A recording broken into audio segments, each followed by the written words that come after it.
सह नौ भुनक्तु सह वीर्यं करवावहै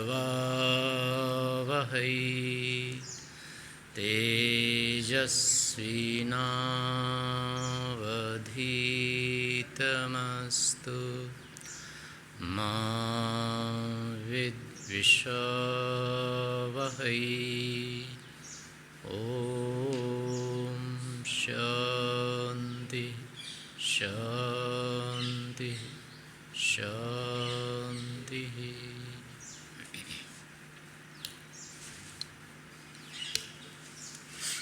कहाँ से है?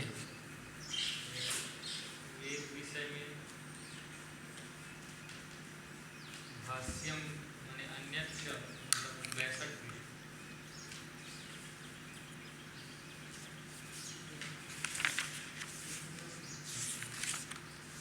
वेद विषय पूरा हो गया था या नहीं हुआ था? नहीं हुआ। अंतिम बचा था, अंतिम पेज का 63। किंच हिरण्यगर्भ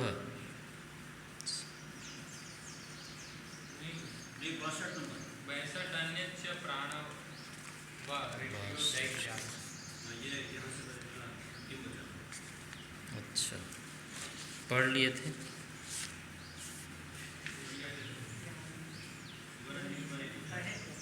हाँ, पढ़ लो।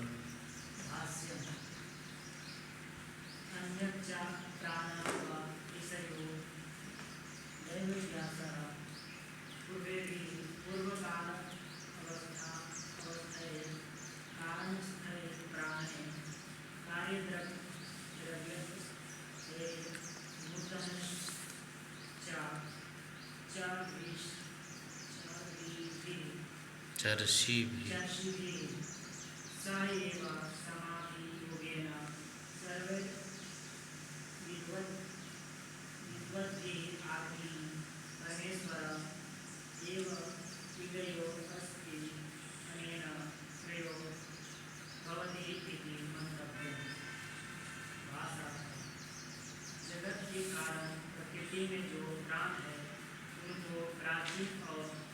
उसके कार्य में जो प्राण है उनको नवीन कहते हैं। इसलिए सब विद्वानों को उन्हीं ऋषियों के साथ योगाभ्यास से अग्नि नामक परमेश्वर की ही स्तुति, प्रार्थना और उपासना करनी योग्य है। इतने से ही समझना चाहिए कि भट्ट, मोक्षमूलर साहेब आदि ने इस मंत्र का अर्थ ठीक ठीक नहीं जाना है। भाष्यम यच्च उत्तम छंदो मंत्रयोः भेदो अस्ति इति यत् तद् अपि असंगतं कुतः छन्दोभेदनिगम मंत्रश्रुतीनां पर्यायवाचकत्वात् तत्र छन्दो अनेकार्थवाचकम् अस्ति। वैदिकानां गायत्री आदि वेदानां लौकिकानां आर्या आदीनां च वाचकं कश्चित् स्वतन्त्र्यस्यापि अत्र आस्काचार्यः मन्त्रः मनान्त छन्दांसि छादनात् स्तोमात् स्तवानात् यजुर्यज्यते साम समित्तेजः अविद्यादि दुःखानां निवारणात् सुखै आच्छादनात् छन्दो भेद तथा चान्देः आदेशः च इति औनादिकं सूत्रं चदे आह्लादने दीप्तौ चेत् यस्मात् हेतोः असुन्पतये परे चकारस्य छकारदेशे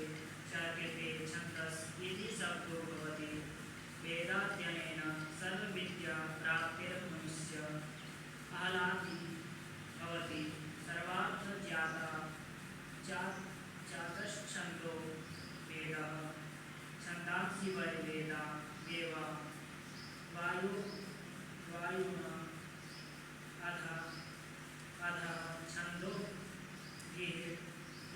इदं सर्वं वयुनं नद्धम् एता वै देवताः छन्दांसि अस्य अयम् अभिप्रायः मन्त्रे गुप्तभाषणे अस्मात् फलश्च इति सूत्रेण नैष्कृतये कृते मन्त्रशब्दस्य सिद्धिर्जायते उक्तानां पदार्थानां भाषणे यस्मिन् वर्तते सः मन्त्रो वेदः तत् अवयवानाम् अनेक अर्थानाम् अपि मन्त्रसंज्ञा भवति तेषां तत् अर्थत्वात् तथा मनज्ञाने अस्मात् हेतोः सर्वधातुभ्यः स्ट्रण् इति पुनादिसूत्रेण स्ट्रण् वर्तते कृत् कृते मन्त्रशब्दो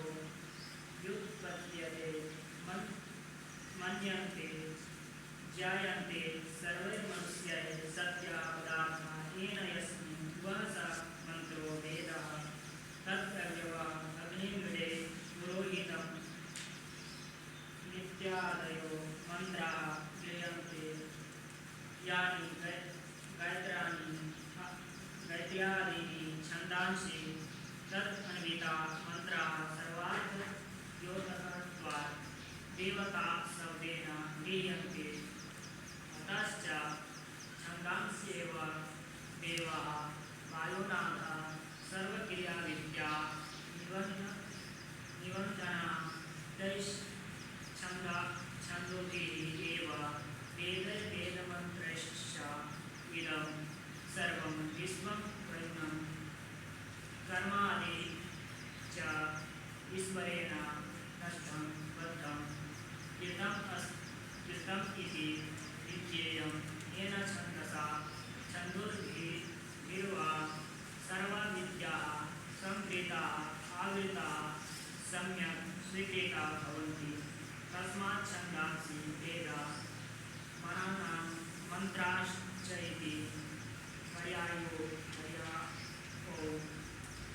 एवं श्रुतिस्तु वेदो विज्ञेया इति मनुस्मृतौ इति अपि निगमो भवति इति निरुक्ते श्रुतिर्वेदो मन्त्रश्च निगमो वेदो मन्त्रश्चेति पर्यायो स्तः श्रूयन्ते त्वा सकला विद्या यया सः श्रुतिर्वेदो मन्त्राश्च श्रुतयः तथा निगच्छन्दसि नितरां जानन्ति प्राप्नुवन्ति वा सर्वविद्या यस्मिन् सा निगमो वेदो मन्त्रश्च इति भावार्थः जैसे छंद और मंत्र ये दोनों शब्द एकार्थवाची अर्थात संहिता भाग के नाम है वैसे ही निगम और श्रुति भी वेदों के नाम है।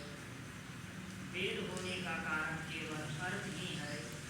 वेदों का नाम छंद इसलिए रखा है कि वे स्वतंत्र प्रमाण और सत्य विद्याओं से परिपूर्ण है और तथा उनका मंत्र नाम इसलिए है कि उनसे सत्य विद्याओं का ज्ञान होता है और श्रुति इसलिए कहते हैं कि उनके पढ़ने अभ्यास करने और सुनने से सब सत्य विद्याओं को मनुष्य लोग जान सकते हैं। ऐसे ही जिस करके सब पदार्थों का यथार्थ ज्ञान हो उसको निगम कहते हैं। इससे यह चारों शब्द पर्याय अर्थात एक अर्थ के वाची हैं, ऐसा ही जानना चाहिए। तथा व्याकरणे भी मंत्रे धस्खरण्यस्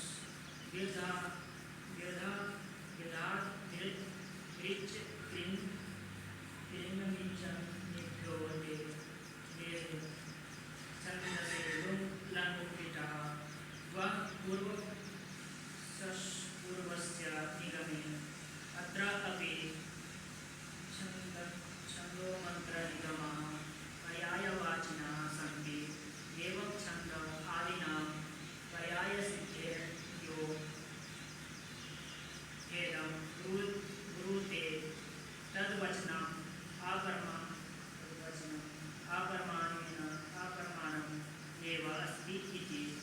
जायते भाषा। वैसे ही अष्टाध्यायी व्याकरण में भी छंद, मंत्र और निगम ये तीन नाम वेदों ही के हैं। इसलिए जो लोग इनमें भेद मानते हैं उनका वचन प्रमाण करने के योग्य नहीं है। इति वेद विषये।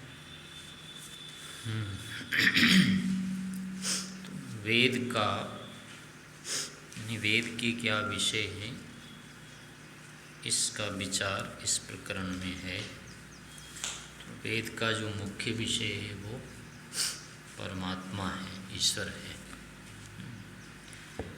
शेष जितने भी विषय वर्णन किए गए हैं वे सभी के सभी ईश्वर का वर्णन करने के लिए हैं, ऐसा तात्पर्य वेदों का है, ये समझना चाहिए।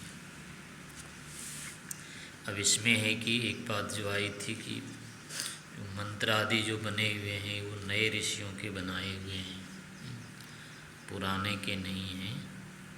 तो उस विषय में यहाँ पर आया था कि वस्तुतः ऋषि नए भी ऋषि होते हैं, पुराने भी ऋषि होते हैं।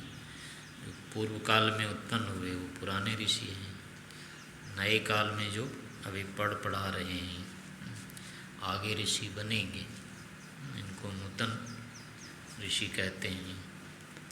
ऐसा नहीं होता है कि इन लोगों ने जो नए ऋषि बनेंगे वो वेद बनाते हैं या आगे बनाएंगे, ऐसा नहीं है। वेद तो पहले से ही है। तो दूसरा था कि तर्क, यानी जब ऋषि साक्षात लोग नहीं होते हैं, अब विद्वान रह गए, तो ऐसी स्थिति में फिर कैसे वेद का पठन पाठन होगा या नए ऋषि कैसे बनेंगे। उसके लिए बताया कि जो तर्क और प्रमाण से, प्रत्यक्ष आदि प्रमाणों से युक्त जो तर्क है, यानी जो उहा करके मंत्रार्थ की व्याख्या करते हैं, वेद के मंत्रों का अर्थ निकालते हैं, वो भी ऋषि होते हैं। इस प्रक्रिया से कोई भी ऋषि आगे भी हो सकता है। अब है कि ऋषि प्राण को भी कहते हैं, तर्क को जैसे ऋषि कहते हैं ऐसे ही प्राण का भी नाम ऋषि होता है। पर्याय बता रहे हैं, व्यक्ति का तो होता ही है ऋषि नाम, गुणों का भी नाम ऋषि होता है, और ये जो प्राण है इसको भी ऋषि कहते हैं। ऐसे नेत्र आदि जो इंद्रियां हैं उसको भी ऋषि कहा जाता है। भाष्यम अन्यच प्राणा वा ऋषियो दैव्यास। प्राण ही ऋषि हैं जो दिव्य गुणों वाले हैं। पूर्वे भी पूर्व काल अवस्थास्थै कारणस्थै प्राणे कार्यद्रव्यस्थै नूतनश्च ऋषिभिः सहैव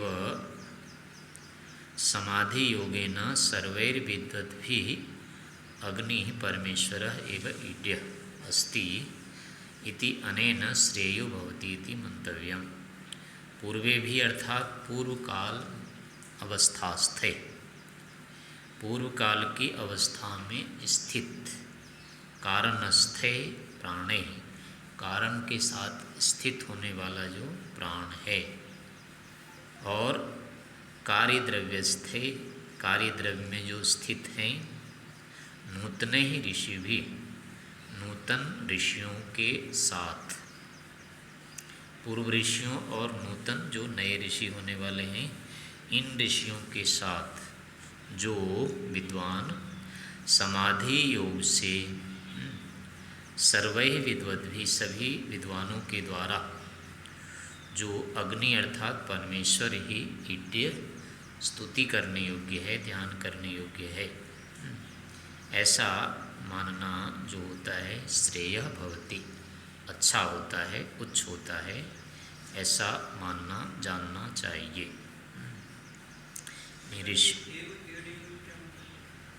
परमेश्वर एविड्य, यानी जो पुराने काल के ऋषि थे उनके लिए भी ईश्वर ही स्तुति करने योग्य थे, उपासना करने योग्य, और जो नए ऋषि बनेंगे उनके लिए भी ईश्वर ही यानी परमात्मा ही उपासना करने योग्य है।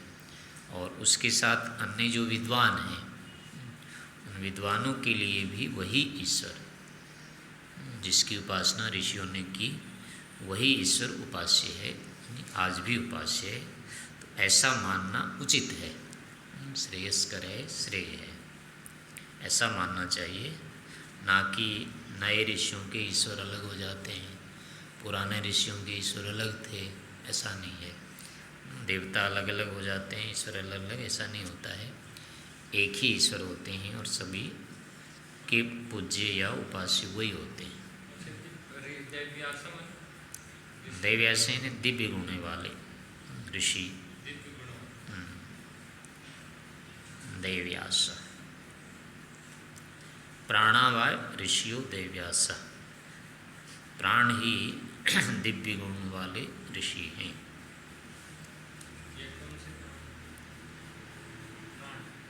प्राण अपान ही जो 10 हैं। नीचे में कारण प्रकृति में जो प्राण, कारण के साथ होने वाले, प्रकृति के साथ रहने वाले जो प्राण हैं, और पूर्व काल अवस्था में, प्राचीन काल की अवस्था के साथ रहने में, आरंभ काल से जो वायु है वो प्राण होता है, और वर्तमान में अब ये बनता है, वायु होती है, भूतों में उत्पन्न होते हैं, यानी प्राण भूतों से पहले रहता है।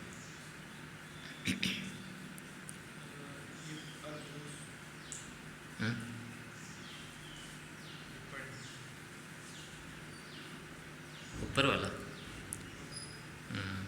भाष्य दूसरा है, जगत के कारण प्रकृति में जो प्राण हैं उनको प्राचीन, और उसके कार्य में जो प्राण हैं उनको नवीन कहते हैं। यानी प्रकृति के अंदर जो प्राण है उसका प्राचीन प्राण कहेंगे, और प्रकृति के जो कार्य हैं, भूत आदि, आकाश आदि, वायु आदि, इसमें जो प्राण है इसको नवीन प्राण कहते हैं। इसलिए सब विद्वानों को उन्हीं ऋषियों के साथ योगाभ्यास से अग्नि नामक परमेश्वर की ही स्तुति, प्रार्थना और उपासना करने योग्य है।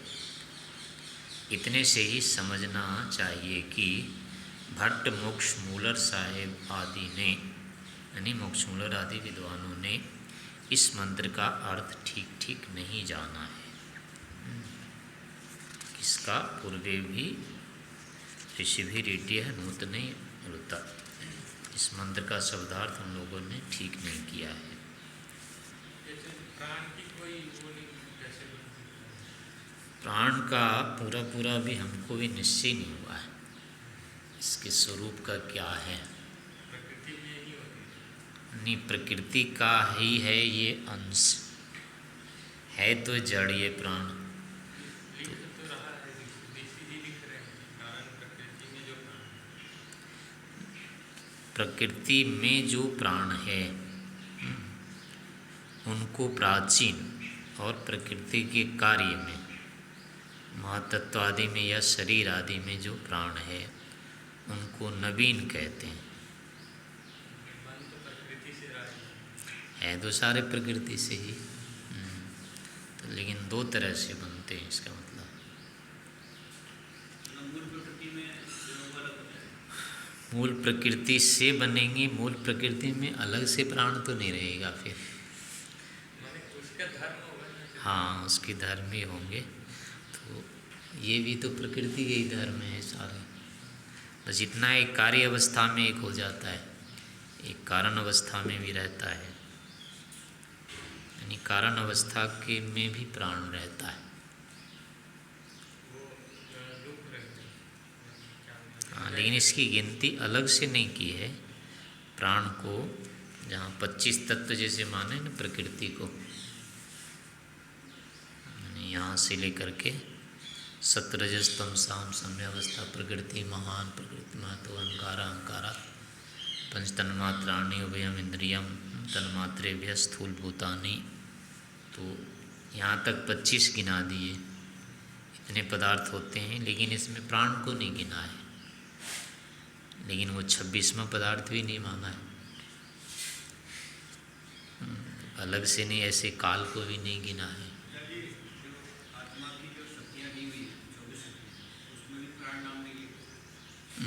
किसी में नहीं आता है। प्राण तो उसमें भी नहीं है शरीर।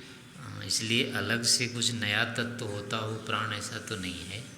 इन्हीं में तीन अंतर्गत है वो। अच्छा जी, एक बार स्वामी विवेकानंद जी से प्रश्न, वो कुछ ऐसा बताया कि कुछ प्राण शक्ति तो जीवात्मा में नहीं होती, फिर वो प्रकृति से भी मिलती और ईश्वर भी देता है।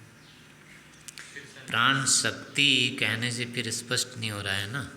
प्राण अभी क्या एक द्रव्य है, ये गुण है। अगर शक्ति कहेंगे तब तो गुण होगा, आत्मा में रहने वाला शक्ति अर्थात आत्मा का कोई गुण विशेष होगा, तो वो स्वतंत्र द्रव्य नहीं हुआ ना। ऐसे जो इंद्रियों को चलाता है, यानी इंद्रियों को चलाने की जो शक्ति होती है उसको प्राण कहते हैं। अब वो जो शक्ति फिर है वो अलग से द्रव्य रूप में है या गुण रूप में है, ये नहीं स्पष्ट हो रहा है। आत्मा में जो गुण होता है प्रकृति में जैसा, हाँ, यानी आत्मा में भी वो जो गुण और प्रकृति में वो दोनों एक ही गुण है, तो गुण हो गया। पर गुणों में नाम नहीं आता है फिर इसका प्राण का, तो प्राण तो द्रव्य है, गुण तो नहीं है। प्राण तो द्रव्य से है। गुणों में तो नहीं आता है प्राण, कर्म में भी नहीं आता है, गुण में भी नहीं आता है, तो अर्थापत्ति से हुआ कि ये द्रव्य है और क्रिया कराता है ये। ये महर्षि जो कह रहे हैं क्या, यहाँ तो ये कह रहे हैं कि प्रकृति के साथ कुछ रहने वाला है, फिर कार्य द्रव्यों के साथ रहने वाला है, ये तो कुछ नहीं, इससे भी पता नहीं चल पा रहा है पूरा। वायु तत्व का स्वरूप नहीं होगा क्या प्राण? वायु को जो श्वास प्रश्वास है ना, ये तो वायु तत्व है, लेकिन ये प्राण के कारण श्वास प्रश्वास होता है। प्राण के कारण। हाँ, प्राण वायु को खींचता है और वही इसको निकालता भी है। प्राण से ये श्वास प्रश्वास हो रहे हैं, यानी श्वास प्रश्वास से पूर्व प्राण है, तो इससे अलग हुआ वो फिर। तो सोते समय जब हम सो जाते हैं, सोने के बाद में श्वास प्रश्वास चलती रहती है, वो प्राण करते हैं। नहीं, वो हाँ वो प्राण ही करता है उसको, यानी प्राण के रहने के कारण से ये श्वास प्रश्वास होते हैं, इस कार्य को प्राण करता है। 10 प्राण जो है उसको इस आत्मा के साथ ही निकलता है, निकलता तो है, आत्मा के साथ ही रहता है, आत्मा के साथ बाद में रहता है कि नहीं, बाद में नहीं रहता, बाद में नहीं रहता। नहीं, आत्मा के साथ ही रहता है। उपनिषद में इसका कोई ऐसा नहीं है। आता तो वर्णन है, लेकिन फिर वैसे ही अलग से नहीं हो रहा है, स्पष्ट नहीं हो रहा है कि ये द्रव्य विशेष है, ये गुण विशेष है।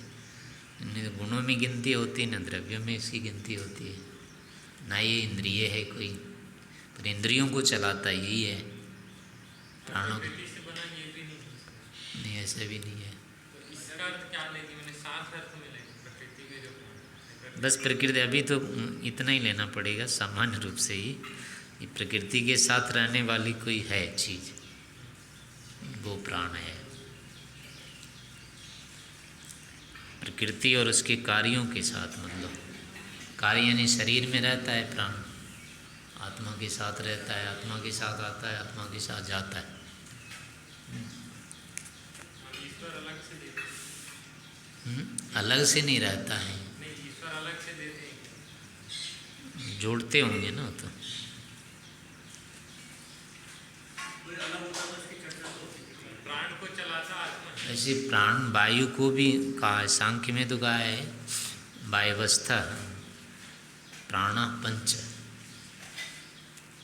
वायव वायव प्राण पंच, वायु 5 वायु का ही नाम प्राण है। ऐसे का तो पूरा अभी तक हमको भी नहीं हो पाया है स्पष्ट, ये प्राण क्या तत्व है। कोई ऋषि बता सकते, हाँ, कोई ऋषि होगा बताएगा, जिसको समझ, इसको करते रहेंगे तो समझ में हो सकता है। पर बहुत अधिक अर्थों में प्राण आता है, ईश्वर का भी नाम प्राण हो जाता है, आत्मा का भी नाम प्राण हो जाता है, और पता नहीं किस किस के नाम प्राण हैं। ये 10 जो इंद्रियों शरीर में होते हैं, 10 विभाग है इसके प्राण के, ये तो प्राण आत्मा के विभाग तो नहीं होते हैं। प्राण को आत्मा चलाते हैं, ईश्वर चलाते हैं, आत्मा चलाता है। मन के मन। हाँ, यानी इसके 10 विभाग बन जाते हैं, पर आत्मा के विभाग तो नहीं बनते हैं। इसलिए आत्मा का स्वरूप तो नहीं होना चाहिए प्राण, वो तो बढ़ता नहीं है। और ये उसको चलाने की शक्ति रहती है आत्मा के पास, प्राण को चलाने की शक्ति। मैं ये बोल रहा था कि जब सोने के बाद में आत्मा के प्राण को कैसे चलाते हैं कि आत्मा तो मन के थ्रू पूरी इंद्रियों से उसका संचालन होता है। अब इंद्रिया तो सोने के बाद तो कैसे शिथिल हो जाती है, इंद्रिया कार्य करना बंद कर देती है, गाड़ी निकलना, श्वास प्रश्वास चलती रहती है। तो आत्मा तो वहाँ कैसे चला सकता है? आत्मा से मन में कोई सूक्ष्म चेष्टा होती रहती होगी, उसको केवल बोध नहीं होता है। गाड़ी निकलना, हाँ, यानी कि उसको बोध नहीं होता है, लेकिन उसको चेष्टा होती होगी। आचार्य जी, इसमें गोलक ही तो सोता है, बाकी इंद्रियां प्राण सब काम करते हैं, तभी तो जीते काम हैं। तो करते रहते हैं वो। तो वही मतलब ज्ञान विशेष जो उठना होता है ना, वो ज्ञान केवल नहीं होता है। सामान्य इसकी धक्का गति ये सब चलते रहते हैं, बस ज्ञान जो विशेष होना है वो नहीं हो पाता है। भोजन पचता है, का भोजन खाया वो पचता है, वो आत्मा पचाता है ये सब। वो शरीर पचाता है उसको। शरीर में ऐसी व्यवस्था बनी हुई है ना, शरीर के अंदर वो उसका होता रहता है संकोच विकास, दूसरे दूसरे रस आदि बनते रहते हैं। आत्मा नहीं बनाता है इसको। ईश्वर की व्यवस्था। ईश्वर की व्यवस्था शरीर में ही ऐसी है प्रकृति। जो प्राण चल रहे हैं, जो कोई वो भी है तो व्यवस्थित ईश्वर के द्वारा ही, लेकिन फिर भी उसको चेष्टा विशेष चाहिए ना। भोजन में नहीं चाहिए आत्मा। बोधन में नहीं चाहिए, वो मन से हो जाता है। आत्मा से मन में चेष्टा होती है, मन से प्राणों में होती है। प्राण ये जठराग्नि को फिर वो करता है प्रेरित, जठराग्नि से फिर ये पचना होता रहता है। आत्मा इस प्राण में चेष्टा करता है, तो प्राण चलता है, आत्मा में प्राण। तो फिर हमें पता नहीं कैसे चलता है, चल रहा है तो कार्य करने वाला जो कार्य कैसे हो रहा है उसको पता रहता है। कभी कभी ऐसा होता है ना, हाथ पैर हिलाते रहते हैं, तो सारा पता लगता है क्या क्या किया हमने, पता लगता है। ज्ञान नहीं होता है ना, लेकिन कर्म तो होता रहता है, बिना ज्ञान के कर्म हो जाता है। ऐसे ही जो कर्म कर रहा है ये, उसका केवल ज्ञान नहीं है इसको, बाकी कर्म कर रहा है ये। देख लेते तो पता चल जाएगा मैं हाथ हिला रहा हूँ, मैं हाथ हिला रहा हूँ, कई बार ऐसे होता है। नहीं, कई आप जैसे यहाँ से इधर करते या लिखते रहते हैं ना आप अपने कॉपी में, तो लिखते लिखते गलत लिख देते हैं कि नहीं, उसको पता रहता है मैंने गलत लिखा, लिखते समय नहीं होता है ना, पर लिख तो देते हैं। तो ऐसे ही है कि यानी वो कर्म तो हो गया, ज्ञान नहीं हुआ उसका। तो जैसे यहाँ ये तो बहुत मोटी गलती है, यहाँ हम लिख देते हैं गलत, कुछ का कुछ अक्षर भी लिख देते हैं, तो भीतर तो और सूक्ष्म होता है, उसका भी पता नहीं चलता है, चेष्टा हो जाती है। ऐसे ही है वो। यच्च उक्तम छंदो मंत्रयो भेदो अस्ति इति तदपि असंगतम। और ये जो आक्षेप किया है कि छंद और मंत्र इन दोनों में भेद होता है, ये दोनों वेद के नाम नहीं हैं, वो भी असंगत है, यानी ठीक नहीं है। क्यों? कुतः छंदो वेद निगम मंत्र श्रुति नाम पर्याय वाचकत्वात्। छंद वेद निगम मंत्र और श्रुति इनके पर्याय होने से, यानी ये सब पर्यायवाची हैं। छंद नाम भी वेद का है, निगम नाम भी वेद का है, मंत्र भी वेद को कहते हैं, श्रुति भी वेद को ही कहते हैं, सब पर्यायवाची हैं। तत्र छंदो अनेकार्थवाचकम अस्ति। अब इनमें से छंद शब्द है जो वेद के साथ साथ अन्य अर्थ का भी वाचक है, वेद का भी वाचक है और अन्य अर्थ का भी वाचक है। वैदिका नाम गायत्री आदि वृत्ता नाम लौकिका नाम आर्यादि नाम च वाचकम। तो ये जो छंद है ये गायत्री आदि जो मंत्रों में है, और जो आर्या आदि छंद होते हैं, त्रिष्टुप अनुष्टुप आदि ये जो आप गाते हैं, इनका भी नाम छंद है। क्वचित स्वतंत्रस्य अपि। वृत्ता नाम क्या होता है? वृत्त होते हैं, ये जो अक्षरों के मात्रा विशेष होते हैं समूह, इनको वृत्त कहते हैं। ये गायत्री आदि छंद के रूप में रहते हैं, या श्लोक ये जो ब्रह्मण में बोलते हैं, 3 के 4 के, हाँ ऐसे ये सब वृत्त होते हैं, छंद शास्त्र में आता है। श्लोक कह लीजिए बस। इनमें जो वर्णों की या स्वरों की जो संख्या होती है, यह पूर्वापर क्रम विशेष होता है, ये वृत्त होते हैं। हाँ, आर्य आदि छंद नाम है, पर इनके साथ वृत्त होते हैं, छंद की तरह से ही होते हैं वो भी। ये छंद शास्त्र हम पढ़ेंगे ना, उसमें आएगा। निरुक्त के बाद छंद पढ़ते हैं तब होता है। क्वचित स्वतंत्रस्यापि, और कहीं स्वतंत्र अर्थ में भी होते हैं छंद। अत्र स्वतंत्रता का नाम छंद कहते हैं, छंदसा। स्वच्छंद जिसको बोलते हैं, स्वच्छंद, तो उस स्वतंत्रता को कहते हैं, तो उसको भी छंद, उसका भी अर्थ छंद है, यानी छंद का अर्थ स्वतंत्रता भी है। अत्र आहु यास्काचार्य, इस विषय में यास्काचार्य ने कहा है, मंत्राः मननात् छंदांसि छादनात् स्तोम स्तवनात् यजुर यजते साम समृतम ऋचा। मंत्र मनन करने के कारण से, वेद के जो मंत्र हैं इनका मनन किया जाता है, इस कारण से इनका नाम मंत्र पड़ गया। और छंद छादनात्, जो इसको आच्छादित करके अपने अंदर ढक करके रखते हैं इनको, अर्थों को, तो इसलिए इसका नाम छंद भी हो जाता है। स्तोम कहते हैं इसी को, स्तवन करते हैं, इससे स्तुति की जाती है यज्ञों में, इसलिए इसका नाम स्तोम हो जाता है। यजते, यजुः यजते, और यज करते हैं इससे बोल करके, इससे इसका नाम यजु भी हो जाता है।